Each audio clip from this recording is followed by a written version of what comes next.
of Longwood Preparatory Academy, and I have two guests here with me today. Our principal for the day, Miss Arkell Cox, and also our assistant principal of the day, Miss Jordan Cox, who has joined us. We also have Ashanti Acevedo, who is one of our Newton scholars, Miss Rodriguez, who is our business teacher, and also Corfala, who is also one of our seniors and Newton scholars.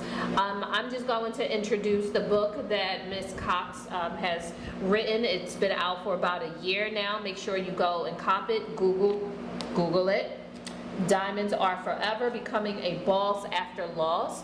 Please make sure you go and get a copy of the book. It's the one that is going to change your life forever and ever. And then I'm going to turn it over to Ashanti so she can talk more with us. So, hi, Arkell. Hi. I can call you Arkell? If that's Yes, you can. I would hope so. Okay. That's principal to you. Principal. Yeah. That's Principal Arkell Cox to you. Okay, so Miss Principal Arkell Cox. Yes.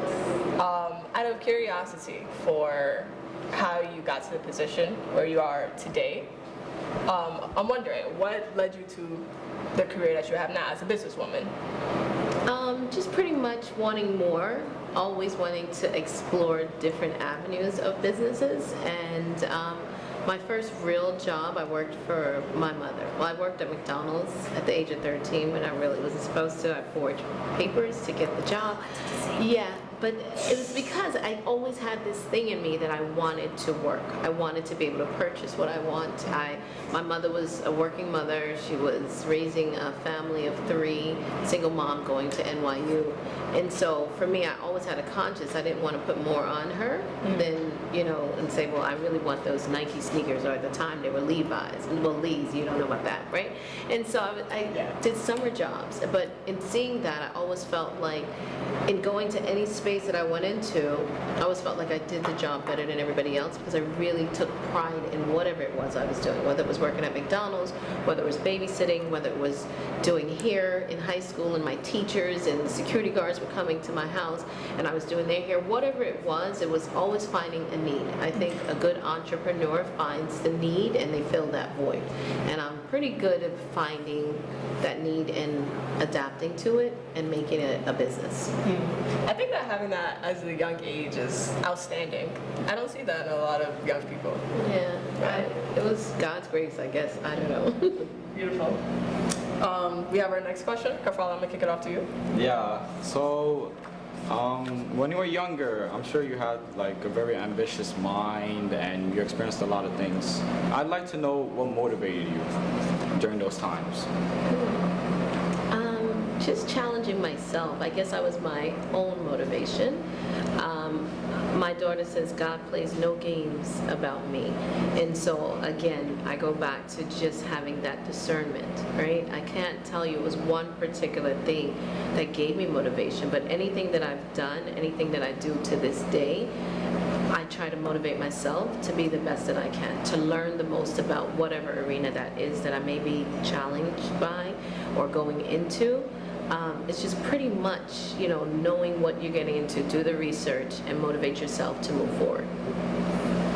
Yeah. Jordan, seeing your mother and all she has accomplished, what motivates you? Quite literally her. I think that she's a great example to have as not only for work ethic but for character wise. I think that I pay attention to how she moves when she walks into a room.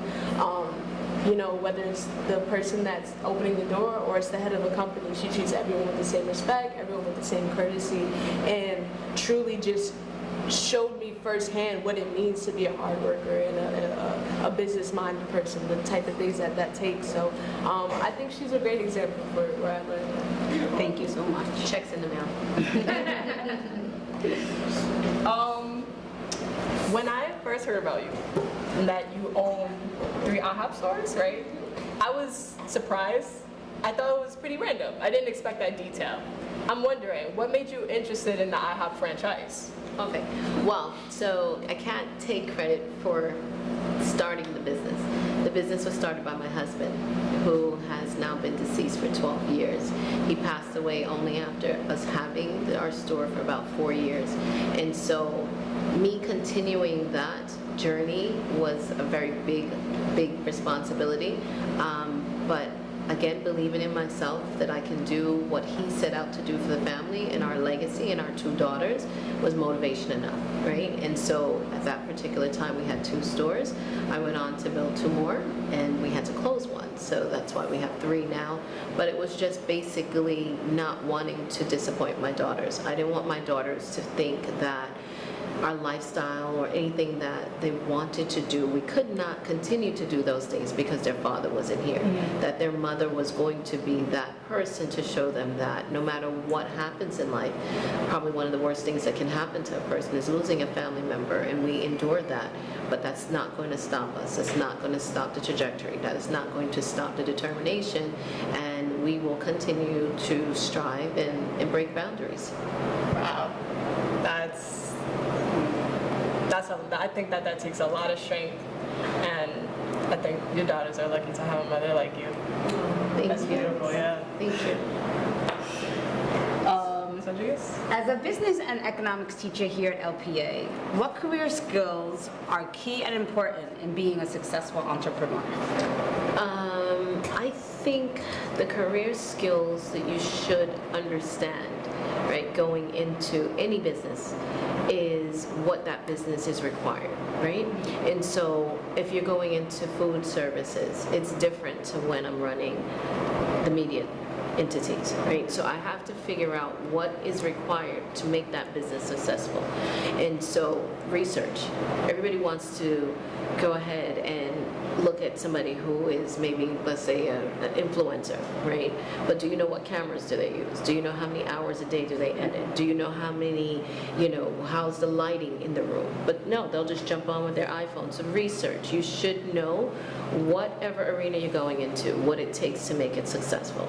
And once that you've done your homework, because I think far too many times you don't do the homework, you just want to jump into it and get the instant gratification. But there's so much that people did not see in us building those IHOPs. It took 5 years of us going back and forth, my husband on a plane to LA, taking meetings, right, to get that store. But they didn't see that.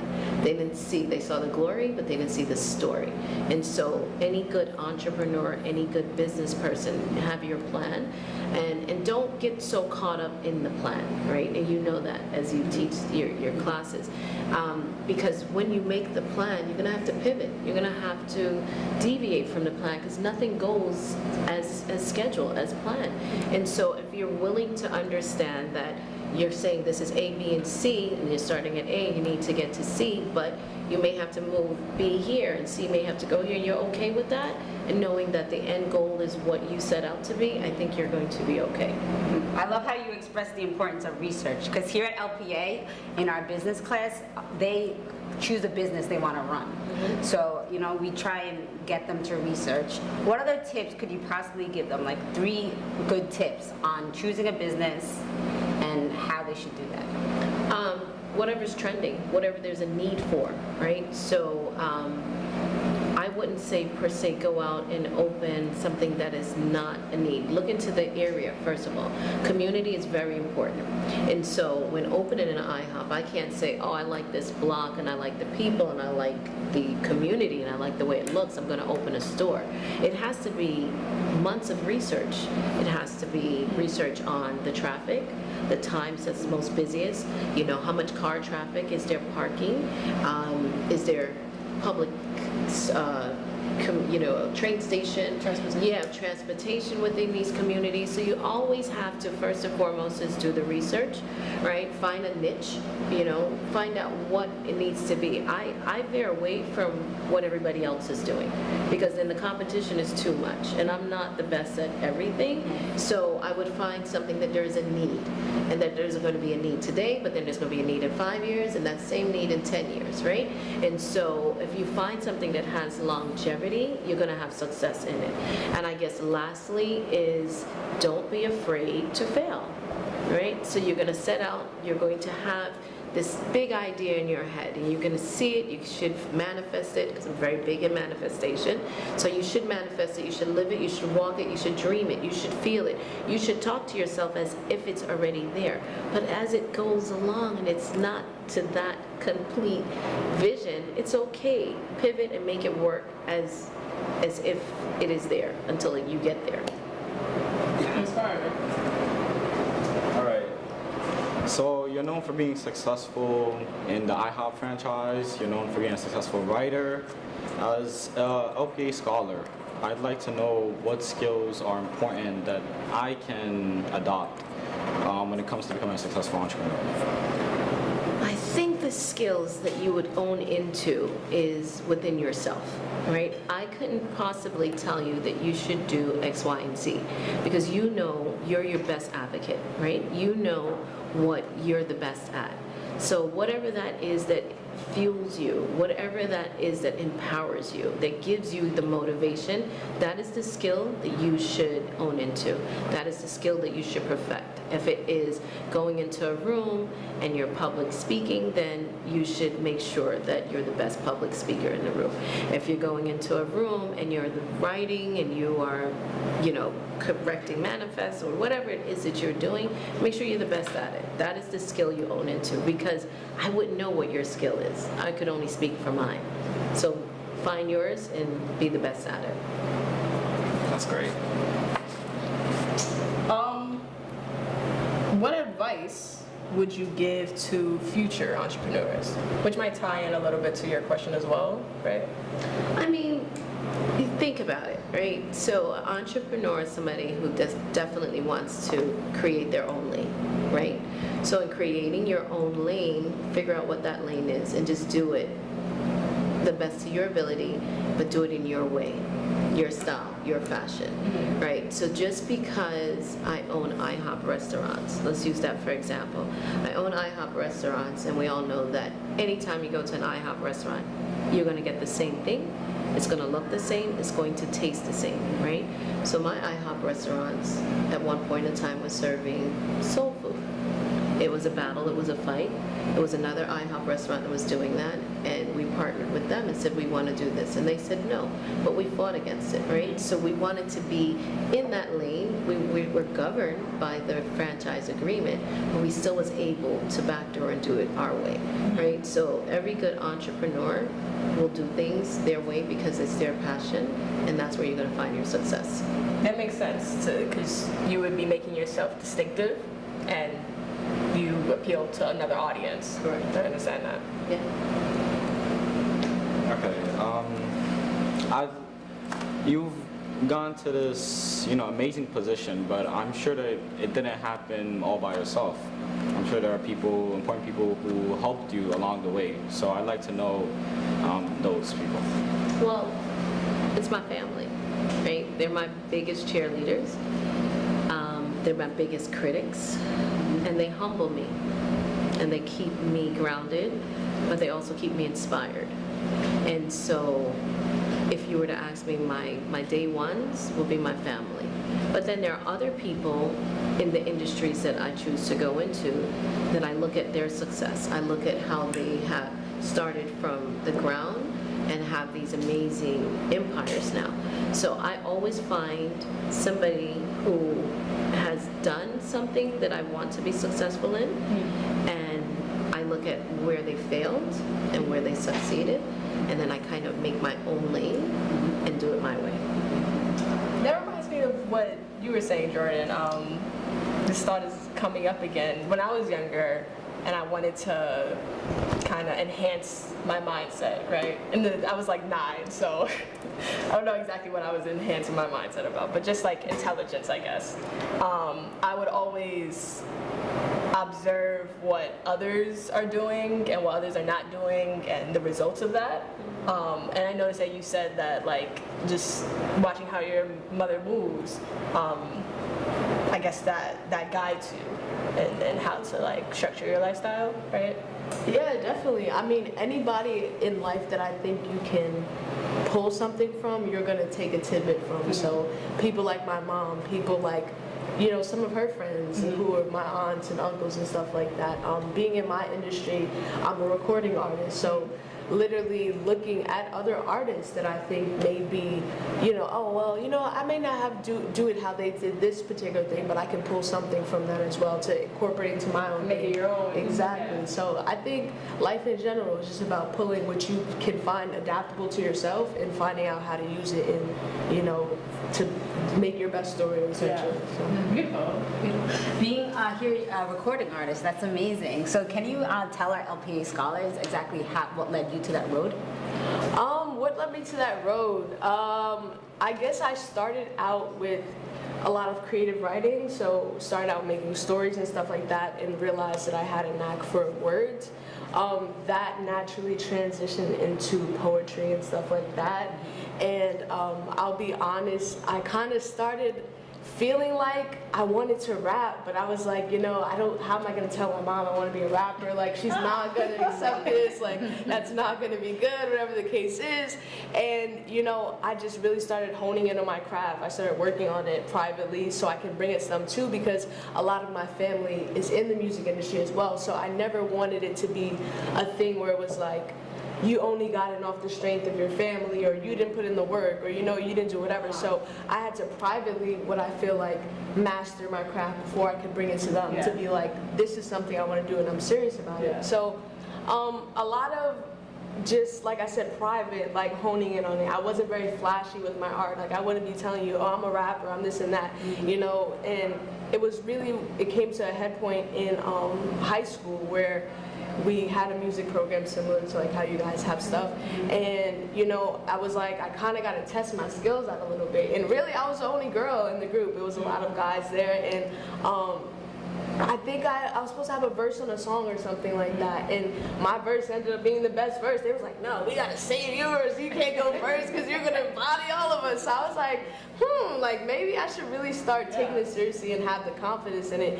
And I think the diligence that I put into just working on the craft and learning, studying, researching the greats of my industry. I didn't want to just come in to be a speck on the wall. Like, I wanted to have my own designated lane in space. So I think identifying what I wanted out of it and then putting in the work to really make sure that I would be artful with it is something that started me off. So That's amazing. I love how you talked about how your education and how school was important in helping you.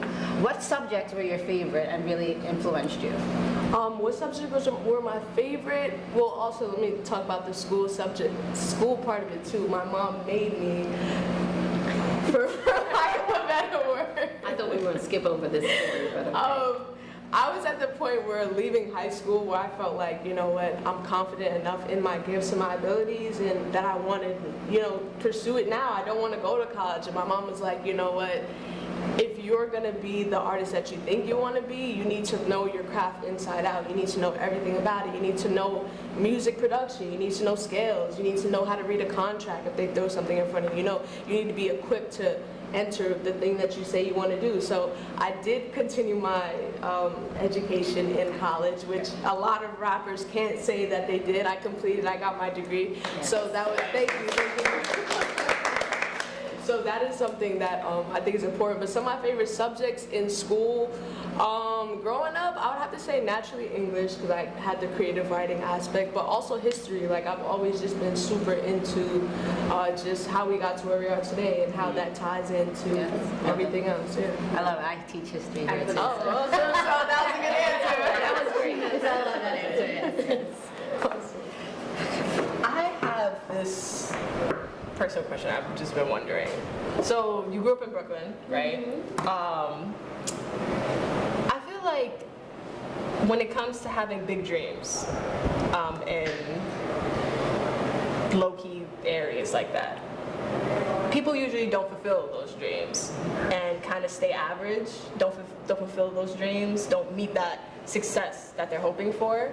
What separated you from being average? And I want to kick that off to you too, Dr. Johnson, because I know like some of your experiences growing up in New York.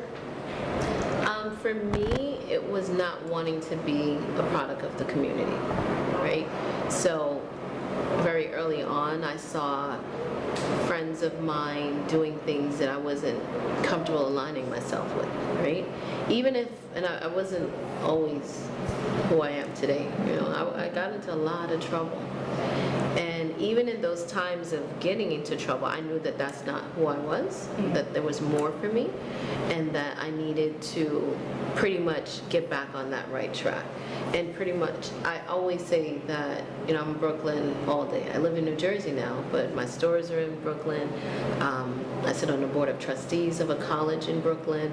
And so Brooklyn made me, right? And so it made me, but it didn't, my environment, my community did not make me who I am today. I wanted to be that person that can look back and say, oh, you know what, I grew up in East Flatbush, but everyone knows my name in East Flatbush because they know my stores. They know that, wow, look what she has done. So now another young lady can say, just because I go to XYZ school, that doesn't define me, right? Because I grew up on this block, that doesn't define me. Because I hung out with that group of kids, that doesn't define me. So for me, it was just making sure, like I said, it was just something in me from early. At 10 years old, we used to have these block parties, and at 10 years old, they had a popularity contest, and you had to get signatures and a phone number and $1, and you would become either king or queen. There was 2 positions. Queen of, I grew up on East 55th Street in Brooklyn, right? So queen of East 55th Street or king. And so they didn't want me in the competition because it was from 12 to 18. And so I went to the head of the organization, and I said, no, that's discrimination at 10. At 10? At 10, right? And she was like, okay, we'll humor her. We'll let you be a part of the contest. I won the contest, right? Because I took my grandmother, and we went all down Church Avenue, Flatbush. We went all over to the stores. So I went to the stores and the restaurants, and they would give me, because of my tenacity, they were like, oh, give her $5. Don't give her the $1, So I raised the most money at 10 between this age group of 13 and 18, and I won it, right? So on my wall, I have a wall I'm very grateful for, where I have a lot of citations and proclamations from, senators and borough presidents and the mayor and everything else that I'm very grateful for. But my doctorate is on there. But one thing that I'm so proud of is that wooden plaque where it says, in 1980, when I was 10 years old, I became queen of East 55th Street, right? Wow. So it's just the road that I've been walking. That's amazing. It's a blessing. Yeah. Dr. Johnson, how would you answer? Repeat the question for me. So, growing up in, where did you grow up exactly? Philly? North Philly. Oh, not even, diggity sauce. No. Okay. Well, I guess what separated you from being average from a young age and kind of, staying in your circumstances and not advancing in life? Being legendary. You like that? I do. Sure, right? Yes, legends. I just had examples of people around me that I didn't want to be like. I grew up, you guys know the story, I've heard it for 4 years. You're all seniors now, you've heard me say it for 4 years. I mean, I had examples of people that was around me in both my family and also my friends, just where I grew up. If you ever visited North Philly, it's a house and it's an empty lot, and it's a house and it's an empty lot. It's impoverished, and I didn't want to live like that, and I made the decision at 10 years old. I too had my grandmother change my birth certificate so that I can say I was 15 so I could work at Burger King, not at McDonald's, but at Burger King to make money. And for me, I wanted to be able to do the right thing, even though that wasn't the right thing, but I wanted to be able to be more than what I saw as examples around me. And so that was enough for me to say, like, yeah, I want to do something different. College to me was my only way out, because I couldn't see just getting a job was going to help me to be able to manifest into the person that I wanted. It's funny because my husband is from Harlem, which is how I got here. I met him in college and undergrad, since we've been together since we were 19. And he would say, he grew up in a project, grew up poor too, and he would say, I never would imagine that I would be the person that I am now and have the things that I had. He was like, did you? I said, yeah, I did. And because I had always knew that what I had experienced at that time was not going to be good enough for me. So I had always envisioned everything that I had manifested in my life and my mind, because I knew that what I had was not going to be good enough for me because of all of the negative examples of people around me. First generation college student in my family. First one out of, I want to say 15 grandchildren. Nice. I'm talking aunts, right? Now my grandmother had 9. On my dad's side on my mother's side had 9 children. My grandmother on my father's side had 15 children. I was the first one, the first child and grandchild to graduate from high school. From college. What a milestone. Yes. Yeah. I see that like pattern of work ethic and dedication. Yeah. I see where you get it from, Jordan. It's so beautiful.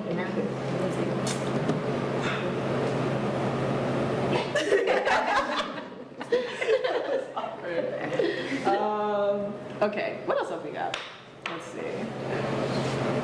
How do you contribute to this? I do want to ask though, Yeah. I don't know if it's outside of her contract, I see you looking over here. but can you spit something for us? Oh my Jordan? You know, I'm wondering. I don't know if it's outside, because I got the contract and got the This is what we I don't doing know on if the Jordan panel right now? able to, because I do know that there's contracts and stuff like that. But Oh my if you're gosh. able to. Oh my gosh, we make it PG. I tend to, be a little colorful. about language. Do you have a PG version? If not, We could probably censor it, right? Yeah, We know how to, these kids are really good at it. They said, no, we can't edit I it. think this is live, just saying. This is live. Oh no, I'm saying I can censor myself. Like, let's see. What camera am I looking at? I don't even know where I should be, but We're all on you. look at this one. Okay, for sure. A little something. She's just different. Doing this though. My name is Jordan, so this is my little vibe. This is from something called Flow, which my other Jay in the back, Jordan, put me onto. So here we go. Yo, I don't even bother with dudes, cause why even bother? No, I get hot and bothered when compared to these frauders. I'm a midnight marauder, the people's instinctive author. Was never no sacrificial lamb, but somehow always slaughter. Rhythm is easy for me, dibble and dabble, and words like a scrabble, then pull up and battle a man or a woman who think they can handle the whiskey that taking place in this hickory dickory, alakazam, turn a chick to a centipede, would turn you to a, but you already been that to me, already been that chick to me. So if you catching up, you rocking 10 seasons ago and thinking that you dressing up. I mean, y'all got some catching up, cause all the lies been told. I'm living in the days of futures past, cause time's been old. Sometimes I think about giving up, but remember I'm too cold. And wipe my nose, wipe the call out my eyes, then proceed to take over. I feel like rap's Jehovah. Lord, I'm a witness to the devastation on your planet. Lord, the unfitness. I exercise my faith in hopes that I could be enlisted into the warriors. The glory is to be cemented. Hey.